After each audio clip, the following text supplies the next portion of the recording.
গাজায় ইসরায়েলি নৃশংসতার প্রতিবাদে বায়তুল মোকাররম জাতীয় মসজিদের উত্তর গেটে বিক্ষোভ করছেন মুসল্লিরা। জুমা নামাজ শেষে বিভিন্ন ব্যানারে বিক্ষোভ করেন তারা। দর্শক, এই মুহূর্তে বায়তুল মোকাররম মসজিদের সামনে আছেন সহকর্মী মিজান শাহজাহান। আমরা সরাসরি চলে যাচ্ছি তার কাছে। মিজান, ইসরায়েলের বিরুদ্ধে সমাবেশে মুসল্লিরা আসলে কি বলছেন এবং তারা ফিলিস্তিনের প্রতি যে সংহতি প্রকাশ করছেন এ ব্যাপারে আমাদের বিস্তারিত জানাবেন। জাতীয় মসজিদে জুমার নামাজ শেষ হয়েছে 10 মিনিট আগে।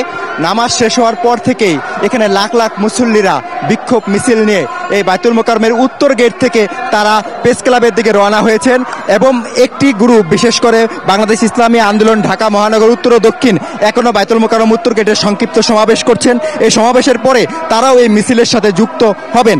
10 মিনিট ধরে মিছিলটি বায়তুল মোকাররমের উত্তর গেট থেকে প্রেস ক্লাবের দিকে যাচ্ছে।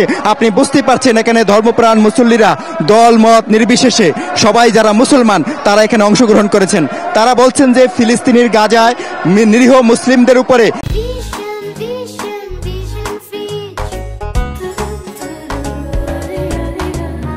সমালোচনা করেছেন। একই সাথে বলছেন যে বিশ্ব মুরল মার্কিন যুক্তরাষ্ট্রের ইন্ধন ছাড়া এই ধরনের হামলা বর্বরতা সম্ভব হতো না। এজন্য তারা বলছেন যে কোনোভাবে নিষেধাজ্ঞা জারি করে হলেও মুসলিম দেশগুলো যদি ঐক্যবদ্ধ হতে পারে, তারা যদি এক কাতারে দাঁড়াতে পারে, তাহলে ইসরায়েলি বাহিনী বাধ্য হবে তাদের এই বর্বরতা বন্ধ করতে।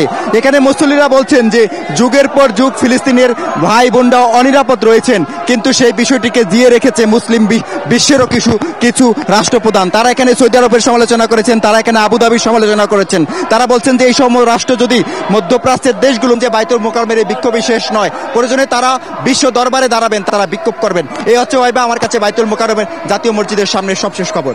ওয়াহিবা। মিজান, আপনাকে ধন্যবাদ।